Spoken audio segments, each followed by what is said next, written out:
Coreia do Norte é o país de mais difícil interpretação nos dias atuais. O país comunista está encravado no Nordeste Asiático e é pivô de grande discussão geopolítica.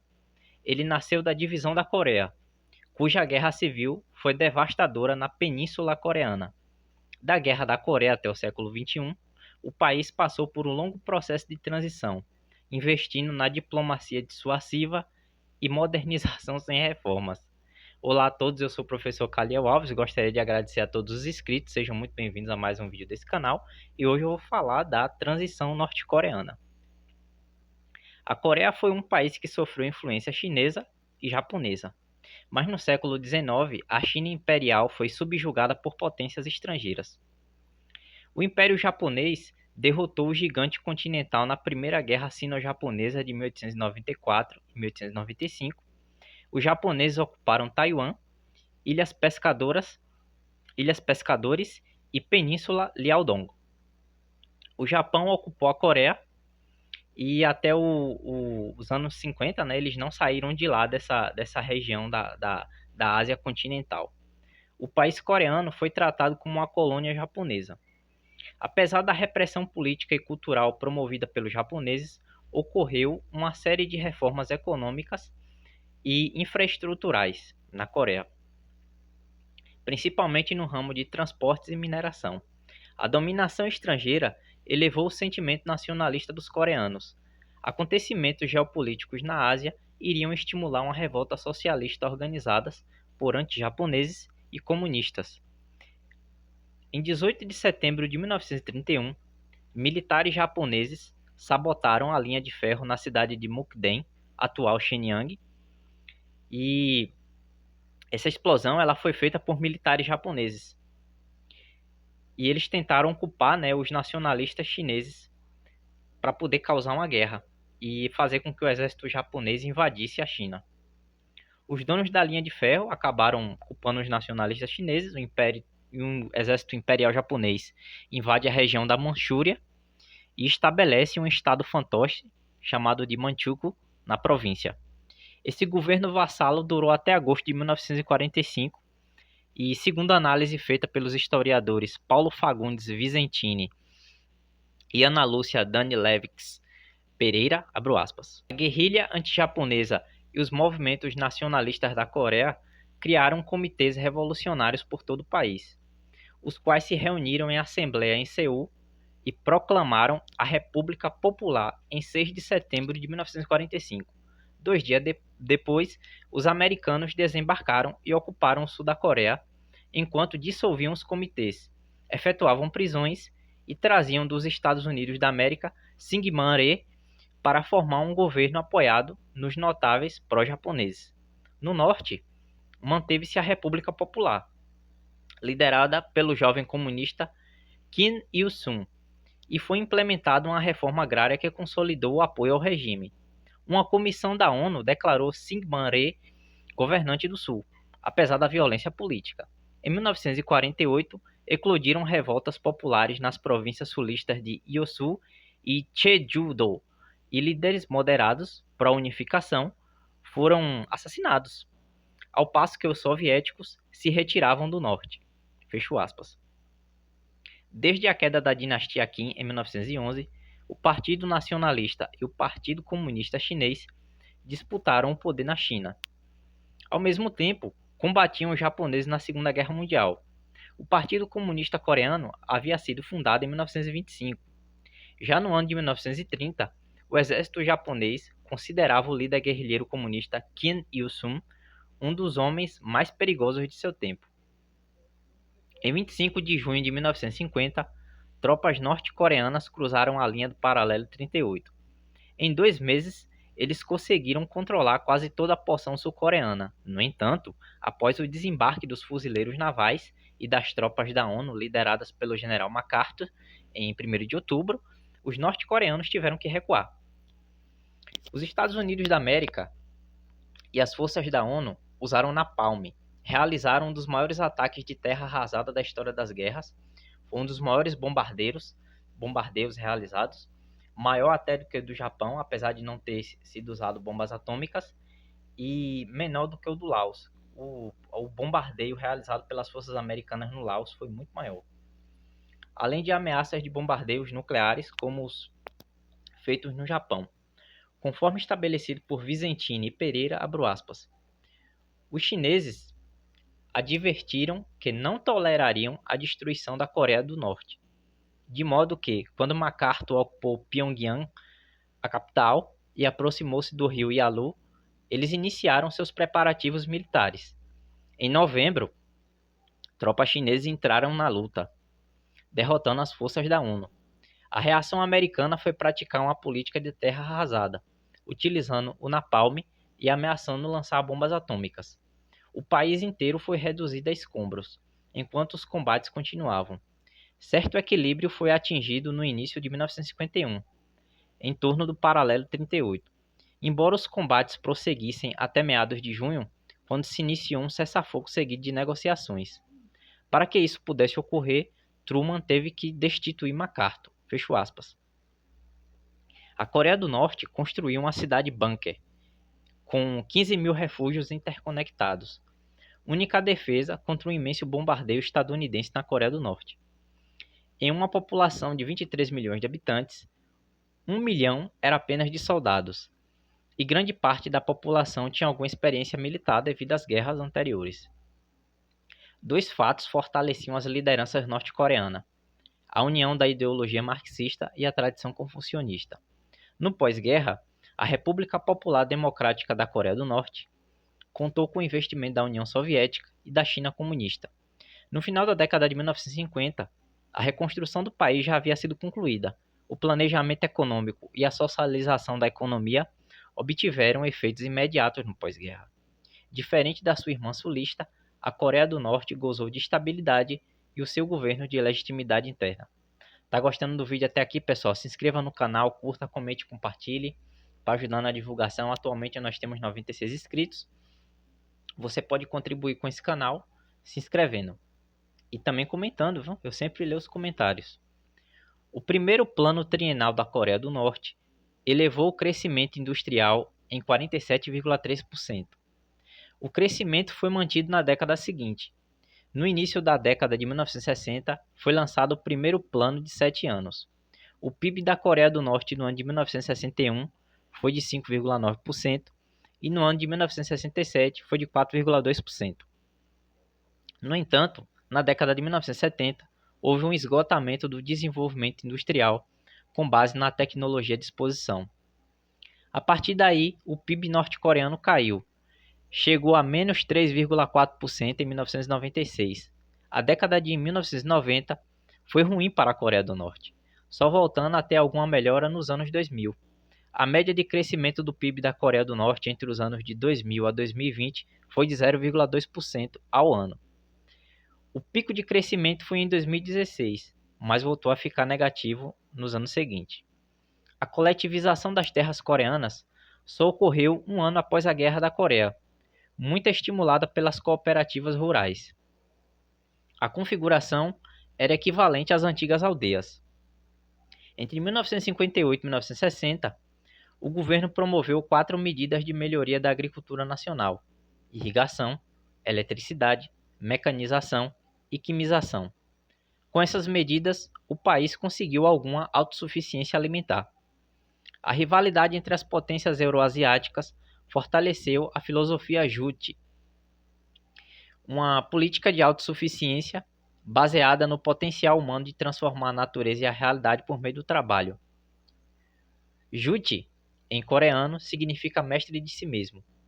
É uma independência e liberdade que são tanto sociais quanto individuais, pois os meios de produções, a partir do momento que são socializados, cabe às massas dar forma ao seu futuro. Segundo nossa dupla de historiadores, abro aspas, no início da década de 1970, a região da Ásia Oriental sofreu uma transformação estratégica profunda, pois a China se aproximou dos Estados Unidos da América, a diplomacia do ping-pong, voltada contra a União Soviética. A Coreia do Norte viu sua posição se tornar mais precária nas relações com os países socialistas, especialmente a China, quando esta passa a integrar o Conselho de Segurança da ONU. Para Pyongyang e Pequim, A ONU constituía, até então, uma instituição ameaçadora do sistema internacional, considerada instrumento da estratégia norte-americana. Assim, a nova política externa chinesa enfraqueceu os laços de solidariedade sino-norte-coreanos, forjados durante a Guerra da Coreia. Fecho aspas. No governo de Kim Jong-il, filho e herdeiro político de Kim Il-sung, instaurou-se a política conhecida como Songun. A palavra pode ser traduzida como prioridade militar. As Forças Armadas tornaram-se a instituição mais importante nesse período. A estratégia seria direcionada à defesa militar. O Partido dos Trabalhadores da Coreia ficou em segundo plano. Foi o período de maior crise econômica na Coreia do Norte. O país se viu isolado do restante do mundo.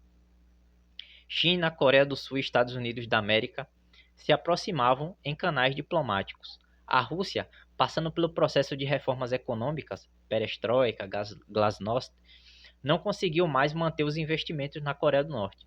O sistema de defesa TMD foi instalado na Coreia do Sul e no Japão pelos Estados Unidos da América, ameaçando a Coreia do Norte. Vicentini e Pereira descrevem essas condições, abro aspas. Este quadro se somava ao difícil desenvolvimento das negociações intercoreanas, iniciadas no princípio da década. Mas em 1994, o líder comunista faleceu, interrompendo-se temporariamente os contatos, luto de 3 anos. Num quadro de indefinição e de sucessão, ocorreu um conjunto de crises. Por um lado, foram anos de provação, a marcha penosa. 2 enchentes gigantescas e uma seca provocaram uma crise alimentar no norte, sendo necessário a ajuda internacional. Com o colapso da União Soviética, a Coreia do Norte perdera o fornecimento de petróleo subsidiado, de insumos para suas fábricas de fertilizantes e cimento e peças de reposição para os maquinários. Assim, a agricultura e a indústria sofreram drástica redução. E a China agora só vendia a preço de mercado e em moeda conversível. O país sobrevivia vendendo armamentos, minérios e pescados, além de depender cada vez mais da remessa financeira da Associação dos Coreanos Residentes no Japão, que tinha 2 milhões de habitantes, que é pró-Pyongyang, oriunda de uma loteria instituída para este fim. A Coreia do Norte promoveu reformas monetárias, instalou zonas econômicas especiais e investiu na indústria armamentista. Cada uma dessas ações gerou efeitos diferentes. As reformas monetárias causaram forte reação nas camadas mais abastadas da população. As zonas econômicas especiais atenuaram a situação econômica, mas não geraram um efeito duradouro de longo prazo. O investimento na indústria militar serviu mais como uma aposta diplomática do que como um plano de reunificação coreana. O programa nuclear norte-coreano foi criado na década de 1990. A Coreia do Norte saiu do Tratado de Não Proliferação de Armas Nucleares em 2003 e iniciou seus testes nucleares em 2006. A barganha fez com que Rússia, Coreia do Sul, Estados Unidos da América, Japão e China sentassem à mesa de negociações. Foi criado o Grupo dos Seis, criado para resolver os impasses entre as Coreias por meio de diálogo. No início dos anos 2000, a Coreia do Norte passava por uma decadência econômica sem precedentes. Havia escassez de alimentos, estagnação industrial e necessidade de ajuda externa. Em 2002, foi iniciada mais uma reforma econômica. Foi autorizada a criação de pequenos comércios para vender o excedente agrícola. As reformas tiveram um desempenho fraco. Com os testes de mísseis, a Coreia do Norte sofreu sanções econômicas que abalaram ainda mais a economia norte-coreana. Após a morte de Kim Jong-il, em 2011, houve uma disputa sucessória. O general Jang Song-taek, tio de Kim Jong-un, filho de Kim Jong-il, ele havia sido vice-presidente da Coreia do Norte e adquiriu muito poder liderando o Partido dos Trabalhadores da Coreia e as Forças Armadas. Taek foi executado por alta traição em 2013, após ser condenado por um tribunal militar.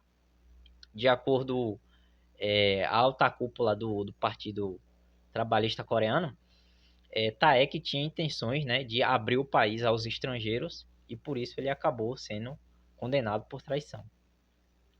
Kim Jong-un assumiu o governo, não tendo mais rivais, não tendo mais ninguém ali para disputar o poder com ele.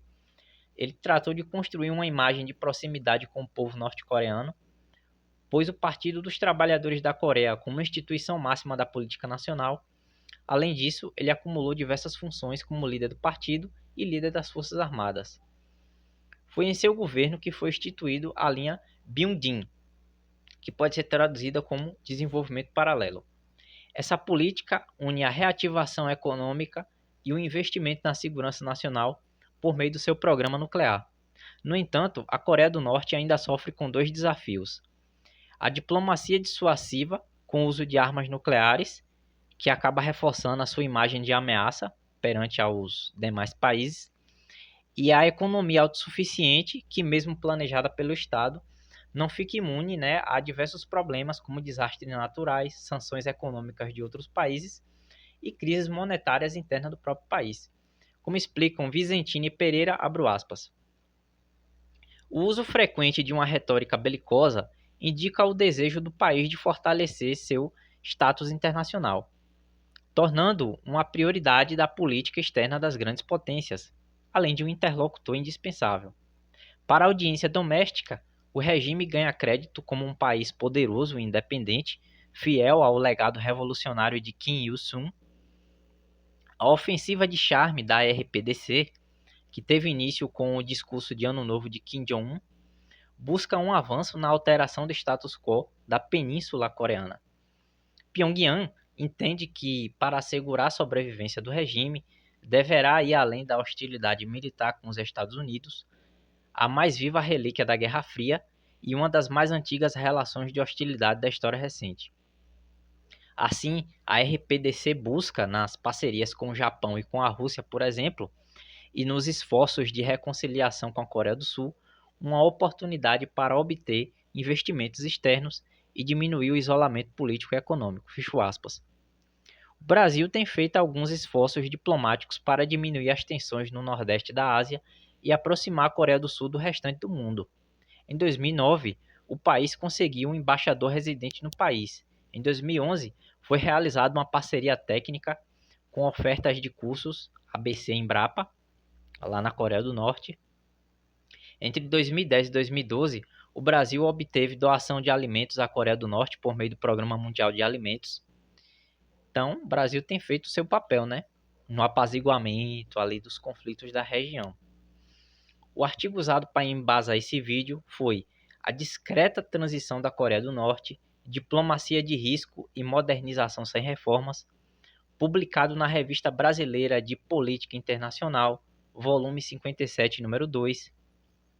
O texto é de autoria de Paulo Fagundes Vicentini. Ele é graduado em História, mestre em Ciência Política e doutor em História Econômica. E esse artigo foi escrito em parceria com Ana Lúcia Danilewicz Pereira. Ela é graduada em História, mestre em História e doutora em História. Os dois autores já escreveram livros em conjunto, inclusive eu deixo um deles aqui como sugestão, que é A Revolução Coreana. Eu recomendo muito que vocês leiam esse livro. E para quem acompanhou até o final do vídeo, deixa um like, comente, compartilhe. Comente aí se você conhecia sobre a história da Coreia do Norte, o que é que você acha da aproximação do Brasil com a Coreia do Norte, como é que isso pode favorecer a gente, como é que a Coreia do Norte pode sair desse caminho de hostilidade, se tornar um país que não seja uma ameaça, né, do ponto de vista geopolítico para os países. O que é que você pensa disso? Comente aí e até o próximo vídeo.